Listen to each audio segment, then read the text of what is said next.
La bataille du bourrelet. Pourquoi la graisse du bas-ventre est si difficile à éliminer? On est tous passés par là. Vous vous sentez bien dans votre peau? Vous avez peut-être même perdu quelques kilos. Mais voilà qu'en vous regardant dans le miroir, vous la voyez, cette couche de graisse tenace qui s'accroche obstinément à votre bas-ventre. C'est incroyablement frustrant, surtout lorsque le régime alimentaire et l'exercice physique ne semblent avoir aucun effet. En réalité, la graisse du bas-ventre peut être particulièrement difficile à déloger, et il n'existe pas de solution miracle. C'est souvent une combinaison de facteurs, allant de nos gènes et hormones à nos habitudes de sommeil et niveau de stress. Mais ne désespérez pas. La bonne nouvelle, c'est que la science émergente met en lumière des stratégies innovantes et très efficaces pour s'attaquer à ce problème courant. Dans cet essai, nous allons explorer la science fascinante derrière la graisse du ventre, en examinant les dernières recherches et en fournissant des solutions pratiques que vous pouvez facilement intégrer à votre vie. Préparez-vous à enfin remporter la bataille du bourrelet. Comprendre l'ennemi. Graisse sous-cutanée versus graisse viscérale. Avant de déclarer la guerre à la graisse du ventre, comprenons d'abord à quoi nous avons affaire. Nous avons deux principaux types de graisse dans notre région abdominale, la graisse sous-cutanée et la graisse viscérale. La graisse sous-cutanée est celle que vous pouvez pincer. Elle se trouve juste sous la peau. La graisse viscérale, quant à elle, se trouve profondément dans la cavité abdominale, entourant vos organes vitaux. Cibler la graisse viscérale est crucial pour protéger notre santé à long terme.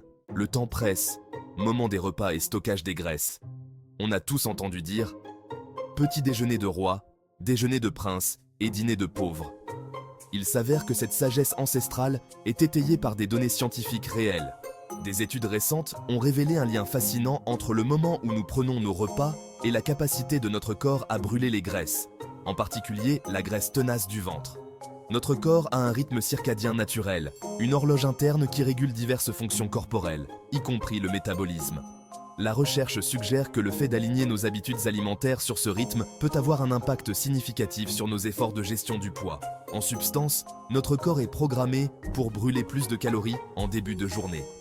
Ainsi, en concentrant notre apport calorique et en prenant notre repas le plus copieux plus tôt dans la journée, nous pouvons optimiser notre métabolisme et améliorer la combustion des graisses.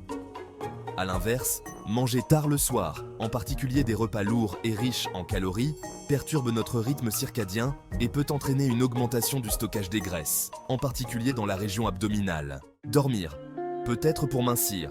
Le lien entre sommeil et perte de poids. Nous savons tous qu'une bonne nuit de sommeil est essentielle à notre bien-être général. Mais saviez-vous qu'elle joue également un rôle crucial dans la régulation de notre poids, en particulier de la graisse du ventre? C'est vrai! Le manque de sommeil perturbe nos hormones, en particulier celles impliquées dans le contrôle de l'appétit et le stockage des graisses. Lorsque nous manquons de sommeil, notre corps produit davantage de cortisol, l'hormone du stress, qui a été associée à une augmentation du stockage de la graisse abdominale. De plus, le manque de sommeil déséquilibre la leptine et la gréline, les hormones qui régulent nos sensations de faim et de satiété. En termes simples, lorsque nous sommes fatigués, notre corps a envie d'aliments sucrés et riches en graisse, et nous sommes plus susceptibles de trop manger. A l'inverse, privilégier un sommeil de qualité permet de contrôler ces hormones, de réduire les envies et de favoriser une composition corporelle plus saine. Mythe ou réalité de la réduction? Localisé, exercice ciblé pour un ventre plus plat. Parlons franchement, ou plutôt du mythe de la réduction localisée.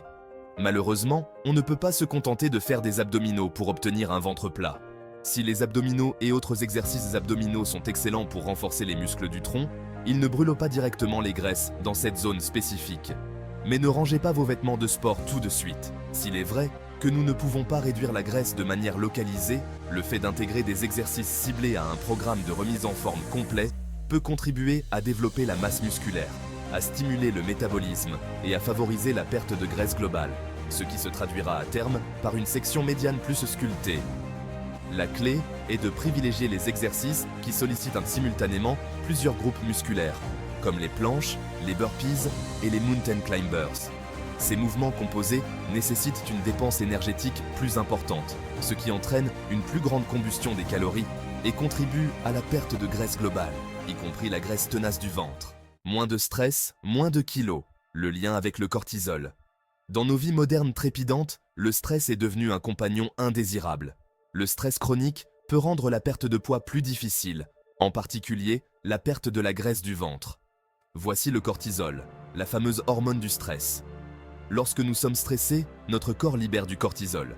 Le stress chronique maintient des niveaux élevés de cortisol, augmentant le stockage de la graisse abdominale. Intégrer des techniques de réduction du stress peut abaisser les niveaux de cortisol. Des activités comme le yoga, la méditation, les exercices de respiration profonde et le fait de passer du temps dans la nature ont fait leurs preuves pour lutter contre le stress. Alimentez votre combat, les aliments qui ciblent la graisse du bas-ventre. Saviez-vous que certains aliments peuvent cibler spécifiquement la graisse du ventre? En intégrant ces bombes nutritionnelles, nous pouvons obtenir une taille plus fine. Parlons des protéines. Les protéines jouent un rôle crucial dans la construction musculaire. Plus de masse musculaire signifie un métabolisme plus élevé. Incluez des protéines maigres à chaque repas. Concentrons-nous sur les fibres. Les fibres nettoient notre système digestif. Elles nous permettent de nous sentir rassasiés plus longtemps. N'oublions pas les bonnes graisses. Les bonnes graisses aident à perdre du poids et à réguler nos hormones. Remporter la bataille mentale, motivation et changement de mentalité. Perdre du poids, en particulier la graisse tenace du ventre, n'est pas seulement une question de changement physique, c'est aussi une question de culture, d'un état d'esprit positif et de développement d'habitudes durables. La motivation peut être une amie versatile, il est donc essentiel de trouver des moyens de rester inspiré et engagé envers nos objectifs, même face à des défis ou des revers. Une stratégie efficace consiste à se fixer des objectifs réalistes et atteignables. Au lieu de viser une transformation radicale du jour au lendemain, divisez votre objectif principal en étapes plus petites et plus faciles à gérer. Célébrez chaque étape franchie en cours de route, aussi petite soit-elle, afin de maintenir votre élan et votre motivation. Un autre outil puissant consiste à s'entourer d'un réseau de soutien. Qu'il s'agisse d'amis, de membres de la famille ou d'un groupe de soutien à la perte de poids, le fait d'avoir des personnes pour vous encourager, vous soutenir et vous responsabiliser peut faire toute la différence. Partager votre parcours avec d'autres personnes peut également vous donner un sentiment d'appartenance à une communauté et vous aider à rester sur la bonne voie. Votre plan d'action de 30 jours, de rondelet à superbe. Prêt à mettre toutes ces connaissances en pratique? Voici un plan d'action simple mais efficace de 30 jours pour bien démarrer votre parcours. Semaine 1. Concentrez-vous sur l'alimentation. Commencez votre journée par un petit déjeuner riche en protéines. Intégrez des fruits et légumes à chaque repas. Remplacez les céréales raffinées par des céréales complètes. Semaine 2. Faites bouger votre corps. Faites au moins 30 minutes d'exercice la plupart des jours. Trouvez une activité que vous aimez. Semaine 3. Privilégiez le sommeil. Dormez de 7 à 9 heures par nuit. Semaine 4. Gérez le stress.